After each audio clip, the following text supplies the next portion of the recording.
Welcome dear students. As you know that we have started solving the important question sheet chapter wise for your coming board exams, that is 2024 target. So जिसमें हम class 10 and 12 के previous year important question solve कर रहे हैं one by one so that it can help you out in a nice manner for your paper. So आप लोग को भी क्या करना है, you have to watch each and every question well and then you have to do practice of मिल सके. So let's start without wasting a minute. So we'll do from question number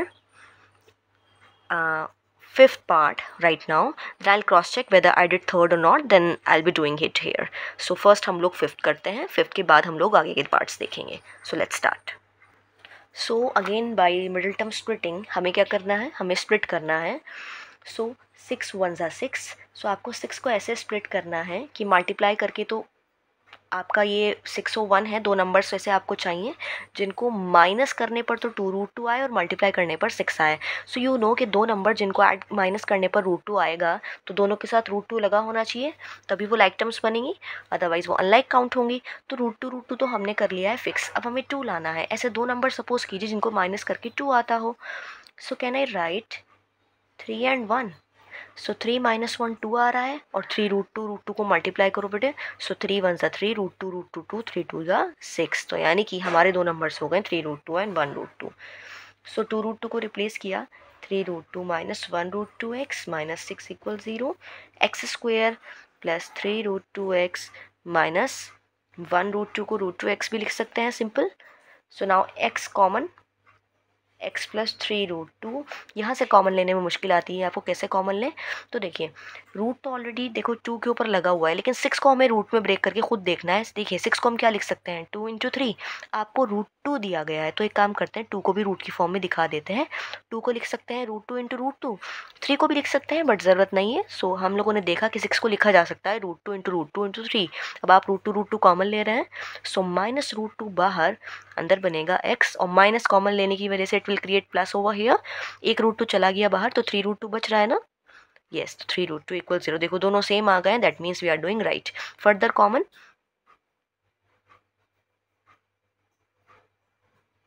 सो यहाँ से x की value आ गई है -3√2 और ये आ गई है +√2. So the two factors are zeros are basically factors तो ऊपर दे चुके हैं -3√2 एंड √2. सो जिसमें आप पिक करेंगे कि this is alpha and this is beta. ABC आप ऊपर से निकालेंगे एंड आगे आप लोग खुद से इसको वेरीफाई आसानी से कर सकते हैं. Now the next problem is I will show you from the sheet, that is 6th part. इसमें आपको पहले फ्रैक्शन की फॉर्म को सिंप्लीफाई करना है एलसीएम लेकर, फिर वापस से ओरिजिनल ऐसे क्वेश्चन बन जाएगा और आप लोगों से ट्राई कर सकते हैं. So I am doing it in the simple form for you.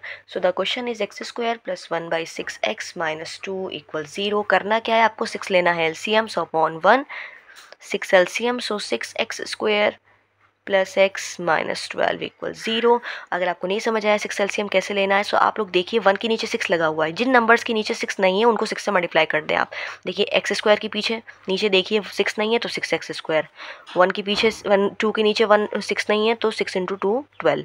बस इसके नीचे नहीं है तो इसको नहीं लिखना है, तो डायरेक्ट आ जाएगा 6x² + x - 12 = 0. आई होप आगे आप इसे कर पाएंगे directly with the middle term splitting method.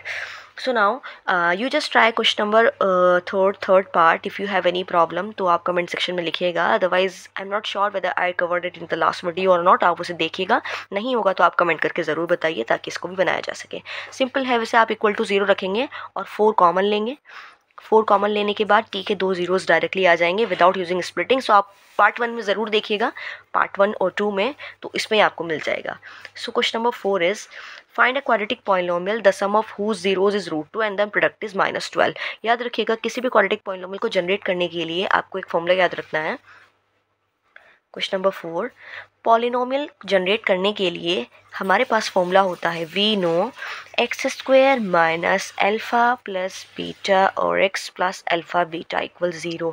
ये कोई भी क्वाड्रेटिक पॉलिनोमियल जनरेट करने का तरीका होता है. इसमें आप अल्फ़ा बीटा पुट कर सकते हैं एज पर द क्वेश्चन और वैल्यू आप निकाल सकते हैं. सो यहाँ पर अगर हम देखें, आपको ऐसा क्वाड्रेटिक पॉलिनोमियल निकालना है जिसकी जीरोज़ का सम √2 है, यानी जीरोस का सम अल्फा प्लस बीटा √2 है, so x square minus √2x, and the sum of zeros इतना और प्रोडक्ट -12 है, सो प्लस अल्फा बीटा की जगह -12 इक्वल 0 आंसर।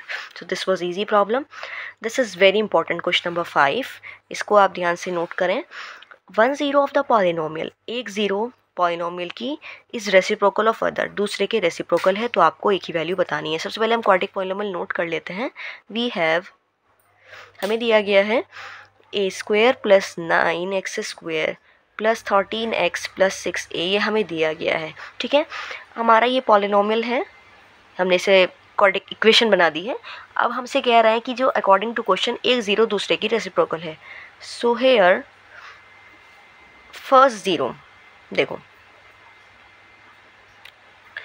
फर्स्ट जीरो तो हमने अल्फा ही मान ली है, सेकंड जीरो बीटा जो आएगी वो रेसिप्रोकल ऑफ पुरानी वाली के कहा गया है, सो 1/अल्फा। सो ऑलवेज रिमेंबर, जब एक जीरो आपको दूसरे की रेसिप्रोकल बताई हो, 1 0 इज रेसिप्रोकल ऑफ अदर, तो आपको एक अल्फा माने और दूसरी 1/अल्फा आप ले सकते हैं।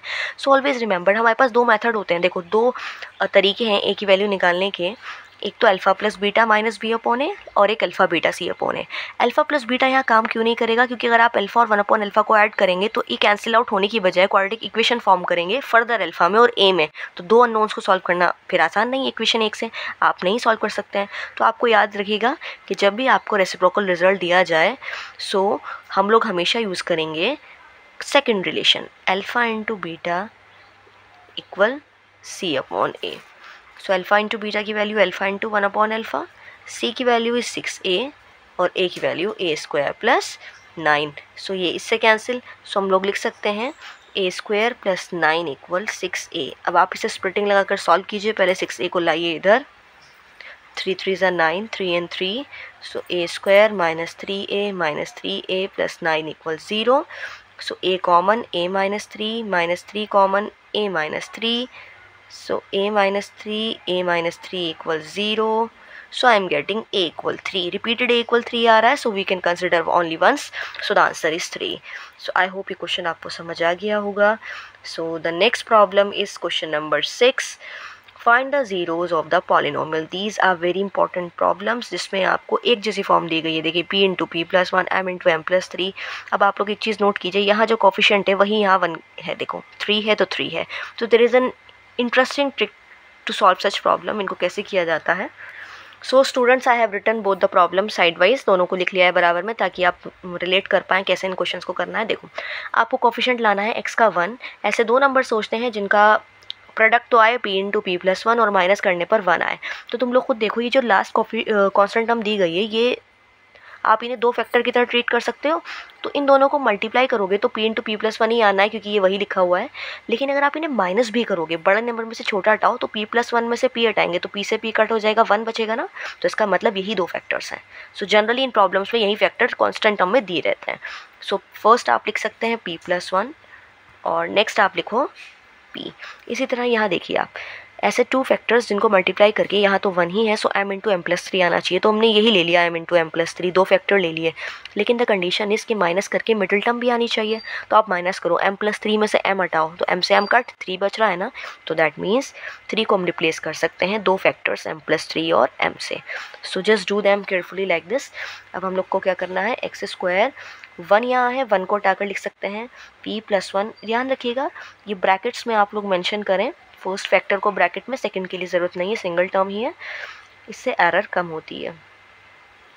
सो यहाँ पर भी हम लोग साथ में कर रहे हैं, माइनस को बाहर ही कॉपी किया, अब हमें 3 को हटाना है, 3 को हटाने के लिए दिस माइनस दिस करेंगे, सो ब्रैकेट्स लगाइएगा m + 3 - m और ये x बाहर m × m + 3। So now bracket खोलेंगे हम लोग, x², पहले इसको मल्टीप्लाई करेंगे, p + 1x - px - p × p + 1। याद रखिएगा हमें प्रॉब्लम सॉल्व करनी है, so it should be equal to 0।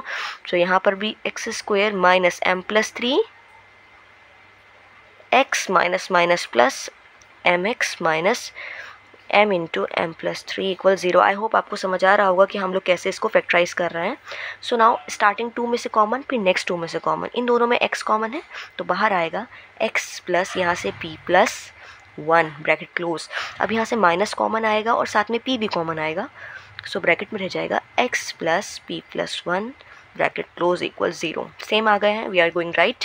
यहाँ पर भी देखिए x कॉमन स्टार्टिंग 2 में से, सो यहाँ बन रहा है x माइनस m प्लस 3 और यहाँ से m कॉमन ले लिया, सो m बाहर, x minus bracket m plus 3 equal 0। Now again this term common, x plus p plus 1 और ये अंदर रह जाएगा x माइनस p इक्वल 0। यहाँ पर भी देखिए x this common term out, x minus m plus 3 और दूसरे ब्रैकेट में x प्लस m इक्वल 0। यहाँ से वैल्यू दो फैक्टर्स जब 0 के बराबर होते हैं, ईदर दिस 0 और this 0, so x plus p plus 1 equal 0 और x माइनस p 0। यहाँ पर भी x minus m plus 3 equal 0 और x प्लस m इक्वल 0। यहाँ से वैल्यू आ गई है minus p plus 1, x equal p, first answer, x equal m plus 3 और x equal minus m। So I hope आपको ये दोनों पार्ट समझ आ गए होंगे अच्छे से। इनको बहुत अच्छे से प्रैक्टिस कीजिए सो दैट एग्ज़ाम में प्रॉब्लम आए तो आपको कोई दिक्कत ना हो।